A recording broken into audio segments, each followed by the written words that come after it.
Hey guys, you've called me just going out to a Christmas party, but I wanted to do a video to follow up kind of with a video I did a week or so ago about the peptide industry. And about how the potential clampdown of the pharmaceutical companies on their patents being semaglutide and trizipatide. These are products that are belong to them. And the outcry seems to be, don't come after our peptides, or, you know, wait till Big Pharma finds out about these peptides. They're going to take these peptides away from us, kind of thing. But the reality is, the pharmaceutical industry was there way before you, way before us. Peptides have been studied extensively since the 1960s, I'm sorry, 1970s, maybe even the 1960s. So the truth is, if peptides are available and they're not patented, it's probably because the pharmaceutical industry considered them and didn't want them. And so I want to talk a little bit about abandoned peptides, the ones that a lot of people are using right now, but they're also the ones the pharmaceutical industry decided they didn't even want.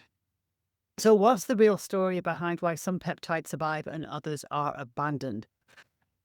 Abandoned is kind of the wrong word. The more accurate phrase would be that they were scientifically explored, they were commercially evaluated, and strategically deprioritized. They just weren't important. So Big Pharma doesn't walk away from things casually.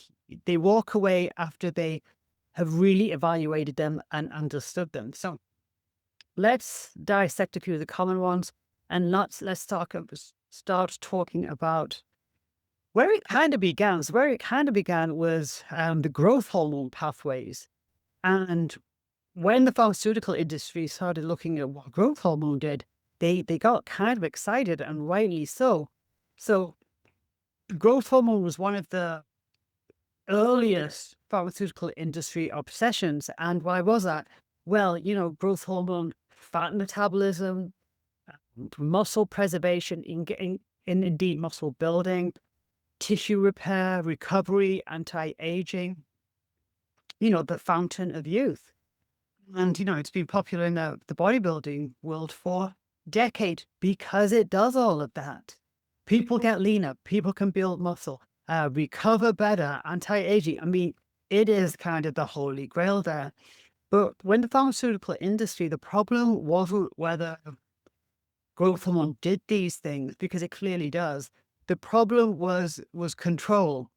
So why control? So growth hormone is pulsatile.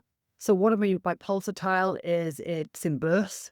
It's not this constant environment. It's a burst, it's back, and it's, we release at night or a trough. So it's not constant all during the day. So there was that.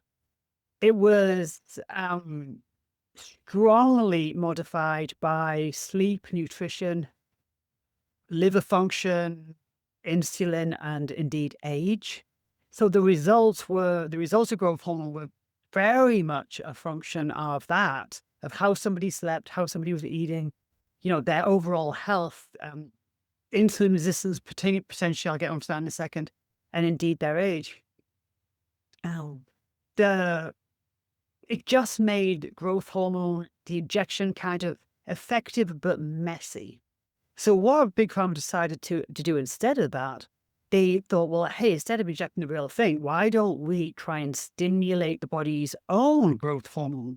So this is where the very popular comes from, the CJC 1295, Sermorelin. This is where they all come in. And on the peptides websites, these are very, very popular. But these are not fringe ideas. These were mainstream. These products were mainstream pathways in research and development. There's certainly nothing new to the pharmaceutical industries. So what did the pharmaceutical industries do with them? So I'm talking about here Sermorelin, CJC, and Ipamorelin. Why didn't these become drugs? So Sermorelin was the first attempt. So Sermorelin is a fragment of growth hormone releasing hormone, and it works, but modestly. And it worked modestly in younger people. Uh, it kind of created these small growth hormone pulses. It had a mild IGF-1 rise. But when they looked at older people, there was kind of a blunted response. It was very variable, the outcomes an older person might experience. And there was a heavy dependence on the host's sleep and nutrition. So great in younger people, but in older people, not so much. It really depended on their own behaviors. So what the pharmaceutical industry decided or concluded was this is kind of, I think they called it supportive biology. It's not at a therapeutic level, but it can support somebody that's already got certain behaviors in place. So it wasn't abandoned because it was unsafe. It was just abandoned because it was pretty much underwhelming. And the one thing the pharmaceutical industry, if they're going to spend this much money, they want something that's results driven. They want, something, the medication, whatever it is, that has results. And this just didn't. And it did on younger people, not on older people, but who's more likely to take it. Okay. So then we can talk about CJC 1295 and Sermorelin. And this was Pharma trying to fix Sermorelin's limitations.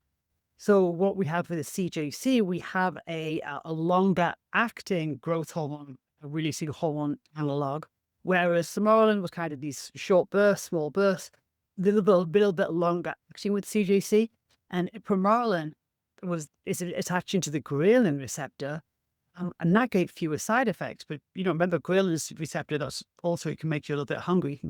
And so if you combine them both, the CJC and the Sermorelin, we'll get the stronger growth hormone responses, and it was kind of elegant, right? Combining these two, it was kind of an elegant pairing, but clinically it was pretty disappointing. So why? Because the growth hormone increases did not equate to muscle gain. The growth hormone increases did not equate to fat loss. The IGF-1 response was pretty inconsistent. The outcomes were subtle at best and slow. And the effects of these two were easily overshadowed by just training and diet. So, pharma doesn't chase subtle. The fitness industry does, but the pharma doesn't chase subtle results. So what I mean by that is when I'm saying that growth hormone didn't equal muscle gain, it doesn't. Just sticking yourself with growth hormone or something that stimulates your growth hormone isn't going to give you muscle gain. If you're doing that, you have to do the adaptive training and the nutrition to allow for muscle gain. Just increasing your growth hormone won't do it. So it didn't give the results. The growth hormone did not equal fat loss. Now, this goes back to an old point when I was talking about insulin. And again, I can't believe a lot of people don't even know this, but if you're going to take growth hormone in a high insulin state, it's going to be used towards growth. It's not going to be used towards fat loss. If you're going to use growth hormone or something then for fat loss, you have to have it in a low insulin state. Well, if you're giving it to somebody with insulin resistant, they're not going to be in a low insulin state. So growth hormone alone or an increase of didn't equate to fat loss. So what I'm saying is all of these things were very much dependent on the behaviors of the people taking it. And, the pharmaceutical industry just isn't interested in that. It's not going to say, oh, well, here's a medication, but this is what you have to do to make it work. It's not going to spend money on that.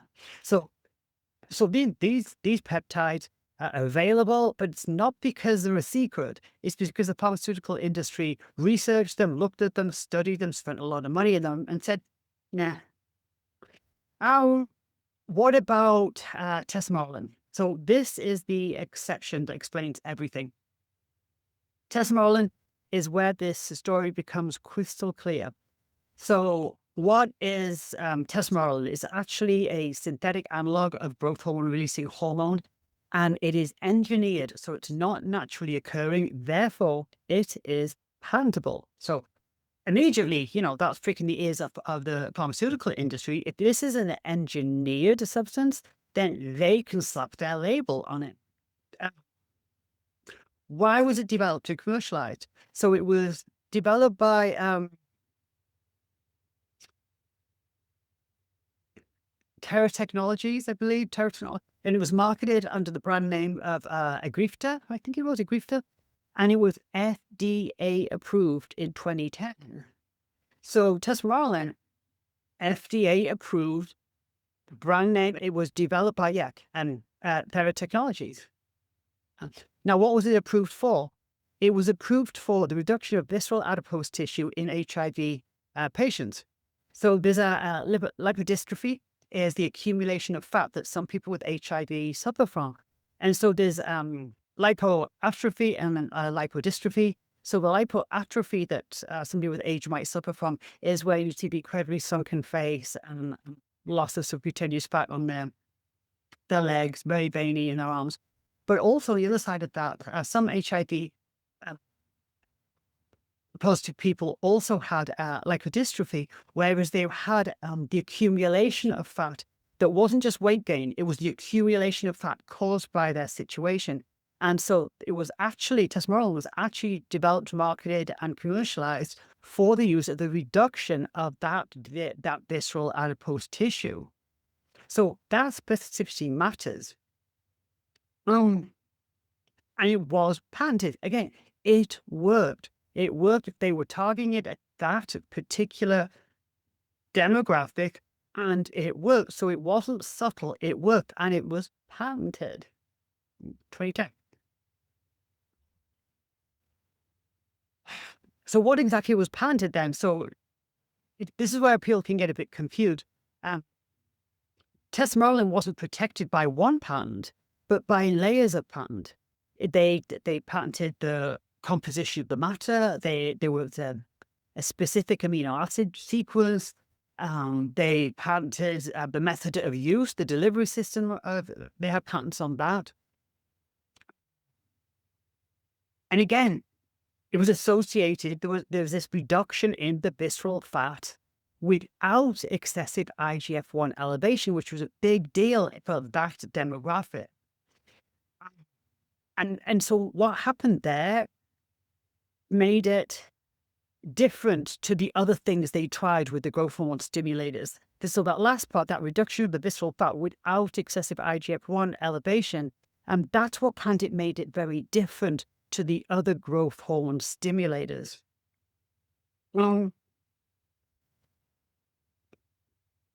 So that's what made Tesamorelin. It made it protectable, regulated, and very narrowly defined, which they loved. So what happens with the patent expiration? It does not equal a free-for-all. I hear this a lot, and again, a lot of people don't understand this. Yes. So they think that, oh, well, in 2035 or whatever it is, these weight loss medications, the patent's going to run out, and they can't do anything then. What? So it would just mean that the patent runs out. So then there can be generic versions of it, but it will still be prescription only. It doesn't mean you're going to find it on the Walgreens shelf. So yes, there's some core patents that have expired or are nearing expiration. But that's why you've got compounded versions that have appeared. You've got generic adjacent versions and have appeared. But the key point is the FDA approval and indication protections still matter. Even without active patents, the FDA approval and indication protection still matter. So the claims are still tightly controlled. Indications cannot be expanded casually just because it's generic. Off-label marketing is absolutely regulated, and enforcement will increase when misuse grows. So when things, even if the patent has expired, start getting used for things that they were not intended, then they could also get attention. So that's also why Tesamorelin never became a general fat loss drug. It never became a cosmetic peptide. It remained this niche, clinically constrained substance, and it worked, but only where it was meant to work. Very, very specific. What about some of the others? What about AOD? Oh, so AOD 9604 failed where Tesamorelin did not. And AOD 9604 tried to be kind of clever. And I was interested. You guys know I've got my 5 amino 1MQ product, and I have my SLUPP332 product. I swear by, take it myself, have done 4 years, love this stuff. Links in bio.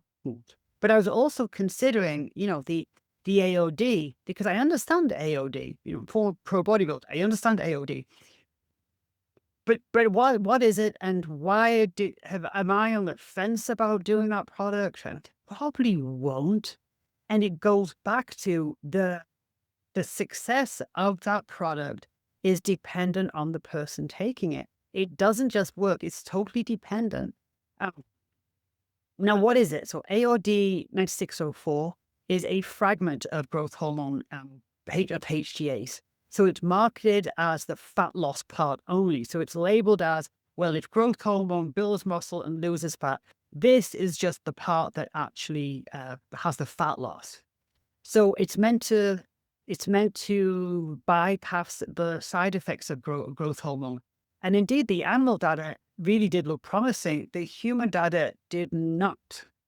So the results pulled up were minimal fat loss, no appetite control, no durable metabolic shift, no advantage over lifestyle intervention. And that's the thing. When they looked at it, they're like, the results of this are completely dependent on the person, because it goes back to the reason when growth hormone works for fat loss is when the person's in a low insulin state.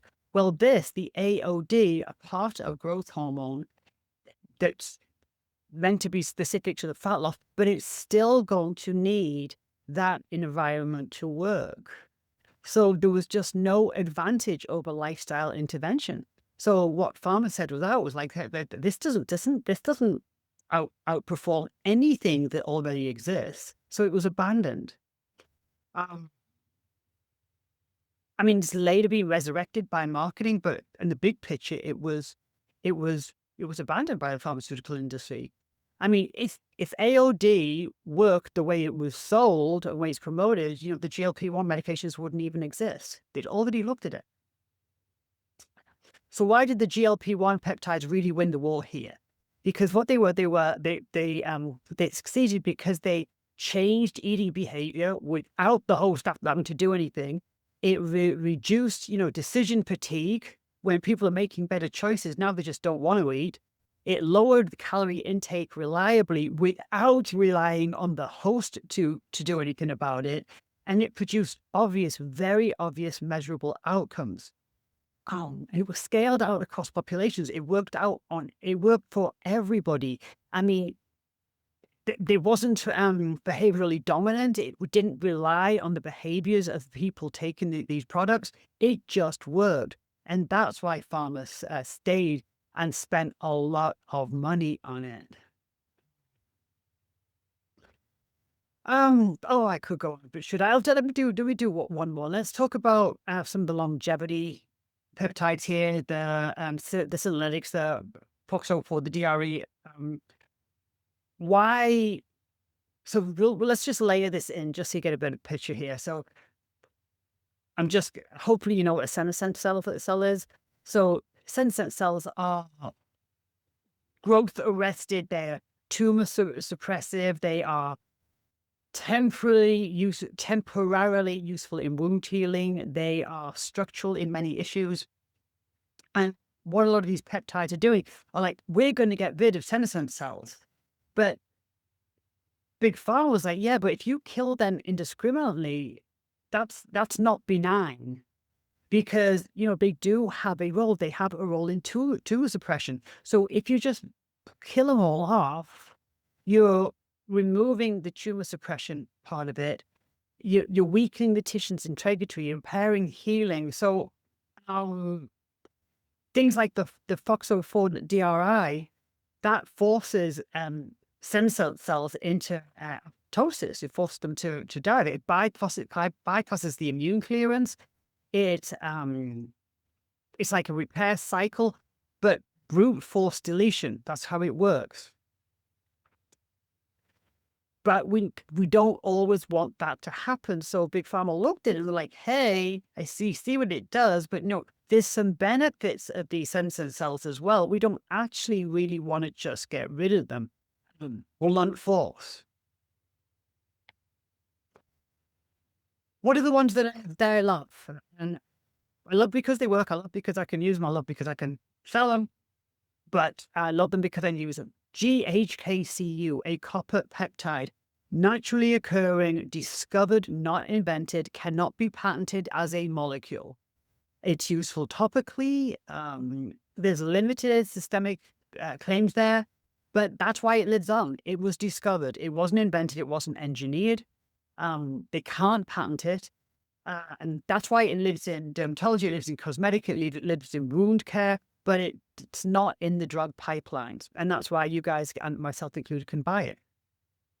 Other naturally occurring molecules are things with a simple amino acid sequence or an ancient metabolic intermediates. So these can be anything that can be studied, used, supplemented, but not owned. That would be things like my 5-amino-1-MQ molecules that were discovered, they were studied, but they cannot be owned. SLUPP332, it was discovered, it's been studied, there's been literature on it, but it can never be owned. So most of the peptides online, they're not forbidden breakthroughs. They're biology that was studied, but it just didn't scale into medicine. Tesamorelin survived because it worked, but it worked on a very narrow, specific demographic, and it worked measurably. Others were just abandoned because the mechanisms just didn't translate into an outcome. The outcomes were too subtle, and they were too dependent on the behaviors on the people taking them.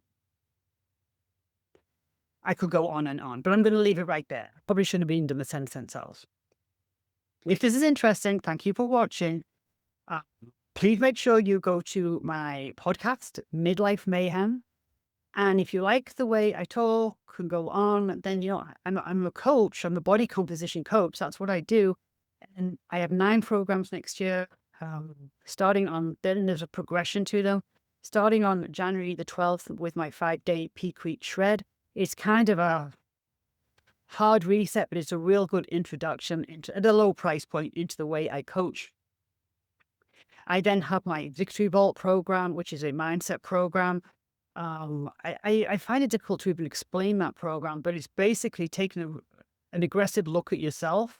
There's 16 different classes in that, to deciding, principles and standards of behaviors that we individually that we need to commit to and live up to in order to achieve our goals and wants for the year.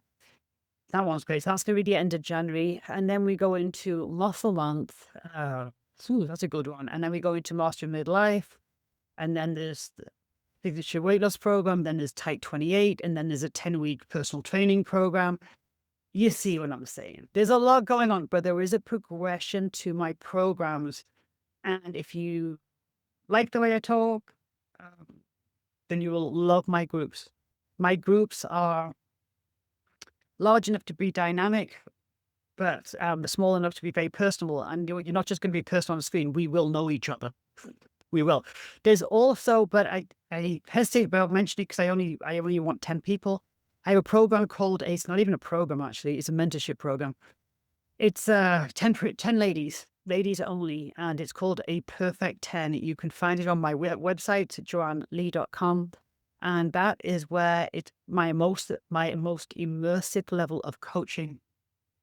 And it is for 10 ladies for 10 months. 10 ladies who want to shift their life experience in midlife and beyond. So that's super, the highest level of coaching that I offer.